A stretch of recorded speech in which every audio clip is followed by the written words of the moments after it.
ప్రస్తుతం మనతో పాటు వికారాబాద్ మాజీ ఎమ్మెల్యే ముత్క ఆనంద్ గారు ఉన్నారు. ఆనంద్ గారు, ఈ రోజు అంటే 18 నెలల లోపలనే ఇంత భారీ చేరికలు, సో కాంగ్రెస్ పార్టీకి అంటే వాళ్ళు అభివృద్ధి చెయ్యట్లేదనే, లేకపోతే బీఆర్ఎస్ పార్టీ శ్రీరామ రక్షగా భావిస్తున్నారు అనుకోవచ్చు. ఎందుకంటే వికారాబాద్ అనేది ఇప్పుడు స్పీకర్ యొక్క నియోజకవర్గం. అలాంటి నియోజకవర్గం నుంచి ఇంత చేరికలకు గల కారణాలు ఏమనుకోవచ్చు?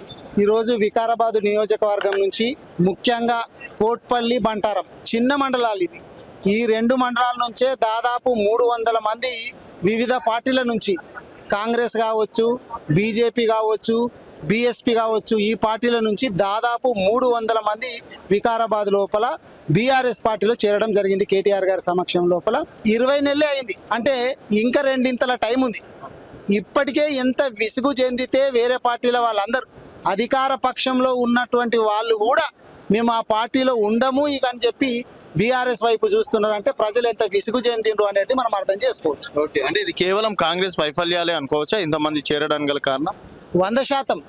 వాళ్ళు ఇందిరమ్మ ఇల్లులు ఇస్తున్నాము, రేషన్ కార్డులు ఇస్తున్నాము, సన్న బియ్యం ఇస్తున్నాము అని చెప్పేసి వాళ్ళు గొప్పగా చెప్పుకుంటున్నారు, హోల్డింగ్లు పెట్టుకుంటున్నారు, వార్తాపత్రికల్లో రోజు చూస్తున్నాం కదా. ఇప్పుడు వాళ్ళు ప్రచారానికి ఎక్కువ ప్రాధాన్యతనిస్తున్నారు. అదే ఇప్పుడు రైతు బంధుకు సంబంధించినటువంటి మేము 11 సార్లు వేస్తే ఒక్కసారి కూడా మేమేమో ప్రచారం చేసుకోలేదు. కానీ వీళ్ళు 2 సార్లు ఎగ్గొట్టినటువంటి వీళ్ళు ఒకసారి ఇచ్చేసి మీరు పండగలు చేసుకోండి అని చెప్పి దానికి ఎంత ప్రచార ఆర్భాటాలు చేసుకుంటూ ఎంత ఖర్చు పెడుతుండ్రో మనం చూస్తున్నాం. వాస్తవానికి రియాలిటీకి వీళ్ళు చెప్పేటటువంటి ప్రచారానికి ఏ కోశాన కూడా పొంతన లేదు. ప్రజలు అర్థం చేసుకున్నారు. ఇక కాంగ్రెస్ పార్టీని నమ్మే పరిస్థితి లోపల లేరు.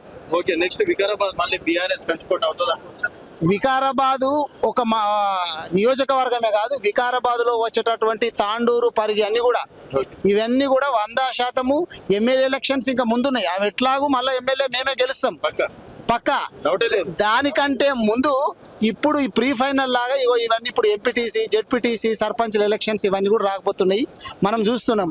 వాళ్ళు ఇప్పుడు ఎలక్షన్స్ అయిపోయి సర్పంచ్ల టర్మ్ అయిపోయి ఎన్ని రోజులు అవుతున్నది, ఎంపీటీసీల జెడ్పీటీసీల టర్మ్ అయిపోయి ఎన్ని రోజులు అవుతున్నది.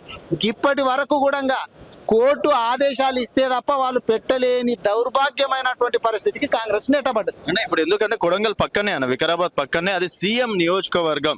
సో అట్లాంటి కొడంగల్ని పక్కన పెట్టుకొని ఇంత డేర్గా మళ్ళీ గులాబీ జెండా ఎగురుతుంది అని ఎట్లా చెప్తున్నాను? ఇప్పుడు ఈ చేరేటోళ్ళని చూస్తే తెలుస్తలేదా? ఇది ఇప్పుడు ఆ కొడంగల్ అనేటటువంటిది కూడా మన వికారాబాద్ జిల్లా కింద వస్తుంది అంటారు. కొన్ని మండలాలు మహబూబ్నగర్ కింద కూడా పోతాయి. కానీ స్పీకర్ కాన్స్టిట్యుయెన్సీ మాత్రమే కాదు, స్వయాన ముఖ్యమంత్రి గారి జిల్లా అని చెప్పుకోవచ్చు. మరి ఆయన జిల్లా లోపలనే 20 నెలల లోపలనే ఇంత వ్యతిరేకత వచ్చి ఇంత 100 మంది, ఇంకా మేము నిజంగా చెప్పాలంటే ఇప్పుడు తీసుకున్నది చాలా తక్కువ మందిని తీసుకున్నాం. ఇంకా చాలా మంది వచ్చేటోళ్ళు ఉన్నారు. ఎందుకు తీసుకోలేరు వాళ్ళదంటే, ఇప్పుడు అక్కడ ఉన్నటువంటి మా గ్రామాలలో ముందు అక్కడ ఉన్నటువంటి మా లీడర్లకు ప్రాధాన్యత ఇవ్వాలా, వాళ్ళు ఒప్పుకుంటేనే తీసుకోవాలనేటటువంటి ఉద్దేశంతో ఇంకా చాలా మందిని తీసుకోలేదు. రాబోయేటటువంటి రోజుల లోపల ఎక్కడైతే ఇబ్బంది లేకుండా నాయకత్వం ఉంటుందో వాళ్ళని ఆహ్వానిస్తే ఖచ్చితంగా వాళ్ళని తీసుకుంటాం తప్ప, నేను మా క్యాడర్ కూడా మళ్ళొక భరోసా ఏమిస్తున్నా అంటే మిమ్మల్ని కాదని మాత్రం తీసుకునుడు ఉండదు. ఎందుకంటే మళ్ళా పోయినటువంటి వాళ్ళని తీసుకొచ్చి మీ మీద పెత్తనం చెలాయింపజేసడం మాత్రం ఉండదు. మీకు ఎక్కడైతే సమ్మతం ఉంటుందో అటువంటి జాగాలలో మాత్రమే ఈ రోజు తీసుకోవడం జరిగింది. గాళ్ళని తీసుకుంటేనే 2 చిన్న మండలాలు, 12 గ్రామ పంచాయతీలు ఉన్నటువంటి, ఒక దాంట్లో 12 ఖాళీ 24 గ్రామ పంచాయతీలకు సంబంధించి 300 మంది వచ్చింది ఈరోజు. అంటే ఇంకా 2 మండలాలు ఉంటే ఇంకా పెద్ద మండలాలు 4 మండలాలు ఉన్నాయి, మున్సిపాలిటీ ఉన్నది. నాకు కౌన్సిలర్లు కావచ్చు, సర్పంచ్లుగా చేసిన వాళ్ళు, ఎంపీటీసీగా చేసిన వాళ్ళు మేము వస్తాం అని చెప్పి నాకు ఫోన్లు చేస్తున్నారు. కానీ ఎవరిని తీసుకోవాలా ఎవరిని తీసుకోకూడదు అని చెప్పి మేము ఆచితూచి వెళ్తాం.